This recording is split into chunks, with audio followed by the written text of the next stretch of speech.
irmãos, eu quero saudar a todos com a paz do Senhor. Amém. Podeis tomar os vossos assentos no nome de Jesus. Quero ser grato a Deus por esta noite estarmos aqui na presença dEle. Quero ser grato a Deus pela vida do pastor Hermes e demais obreiros que compõem esta tribuna. Quero ser grato a Deus pela vida dessa juventude que hoje está se comemorando mais um ano de vitória. Eu fico muito feliz.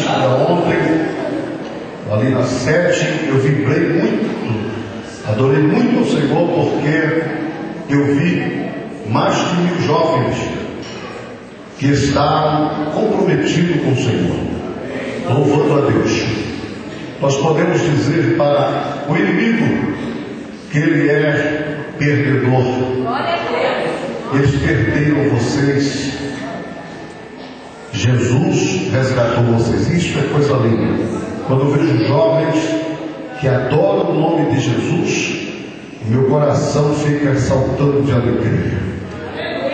Aleluia. E tenho certeza que as vossas vidas estarão completamente na vontade de Deus.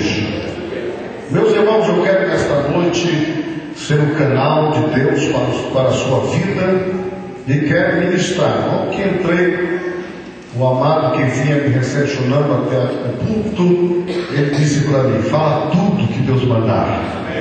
Falei: então prepara aí que vai vir. A gente não pode falar tudo da gente, né? Nós falamos, o pregador tem direito de usar a homilética para fazer você entender melhor a palavra. Então nós falamos às vezes alguma coisa de nós mesmos, mas tenho certeza que a mensagem de Deus virá ao seu coração nesta noite, pois Deus é quem conhece melhor a sua vida.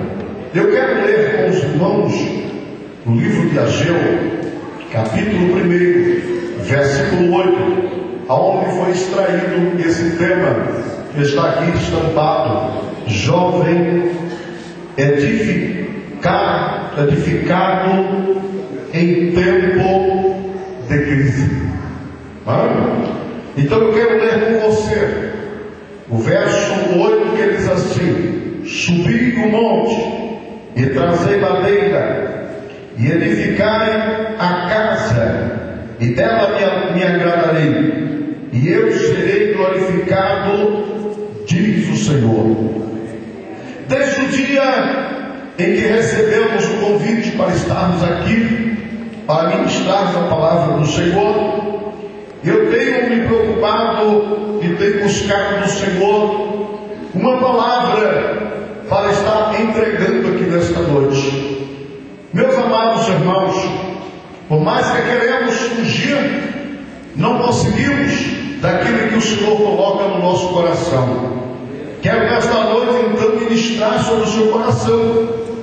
Eu quero falar nesta noite sobre esta causa, sobre os 3 problemas que o profeta Ageu ele tinha que enfrentar para trazer uma solução para o povo de Deus. E esses problemas podemos associá-los aos dias atuais a qual estamos convivendo. Naquela época, quem era o governador era Zorobabel. E diz a história que os governantes eram responsáveis pelas construções de templo. Eram eles que tinham que autorizar, soltar a verba para que os templos fossem edificados. Mas houve uma palavra de Deus. O anjo do Senhor aparece para Zorobabel, aqui no capítulo de número 4 e versículo de número 6, que diz assim: e respondeu e me falou dizendo: esta é a palavra do Senhor a Zorobabel, dizendo: não por força nem por violência, mas pelo meu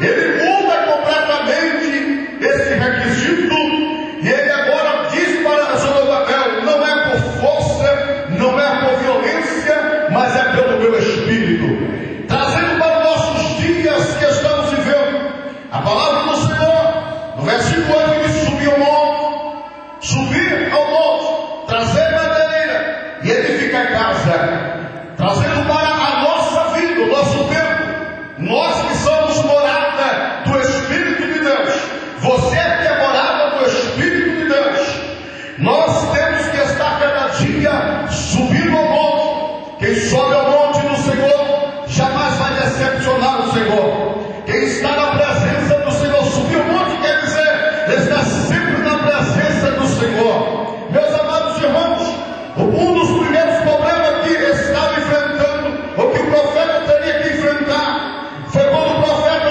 Ageu ele chega e ele consegue ver o povo de Deus que tinha subido do exílio com um propósito dentro de si. Eles tinham o propósito de sair dali e de imediatamente edificar a casa do Senhor. Haja visto que a casa do Senhor estava destinada, haja visto que a casa do Senhor estava completamente em ruína. Então eles colocaram no coração: eu vou subir e eu vou edificar a casa do Senhor. Os mais velhos, os mais moços, todos que estavam ali conversaram e combinaram entre si e disseram: vamos subir e vamos edificar a casa do Senhor que está em ruína. Mas a Bíblia diz que quando eles chegaram para edificar a casa do Senhor, que eles começaram a trabalhar, eles começaram a se empenhar na grande reconstrução do templo.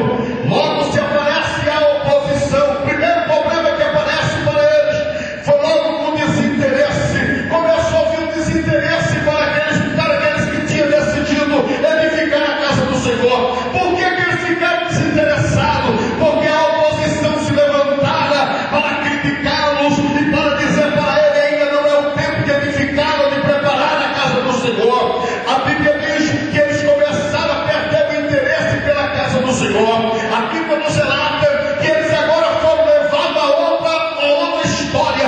Eles começaram a edificar as suas próprias casas, eles começaram a embelezar as suas casas de moradia, de modo que ficaram muito bonitas, mas a casa do Senhor estava abandonada, estava esquecida, estava de lado.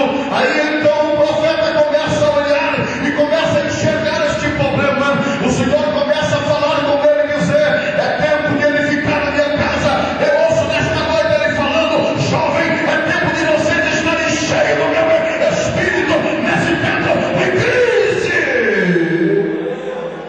Aleluia! Então veja que era um problema muito sério, pois quando eles começaram a edificar o templo, apareceram os opositores, aqueles que não queriam, porque hoje em dia é assim mesmo que acontece. Tem hora que o negócio está parado, a obra de Deus está parada, ninguém quer fazer nada, mas quando Deus levanta alguém para fazer, logo aparece alguém que diz: não faz isso não adianta, olha, não vai à frente. Eu quero te convidar nesta noite a apontar o dedo para esses opositores e dizer para ele: eu estou aqui porque Deus me colocou e me escolheu para fazer a sua obra. Não importa quem você seja, não importa que posição você tenha, o importante é que você esteja com um propósito dentro de si. Não deixe que ninguém destrua o propósito que Deus colocou no seu coração. Não deixe que ninguém destrua o pensamento que Deus colocou no seu coração. Se Ele colocou um pensamento de vitória, você não pode olhar para trás, você não pode desistir. Deus tem, com certeza Ele tem para você tudo o que você precisa. Você tem que vencer esses obstáculos, motivo da desistência do povo, as oposições. Eu lembro-me de Neemias, capítulo 6 e versículo 2,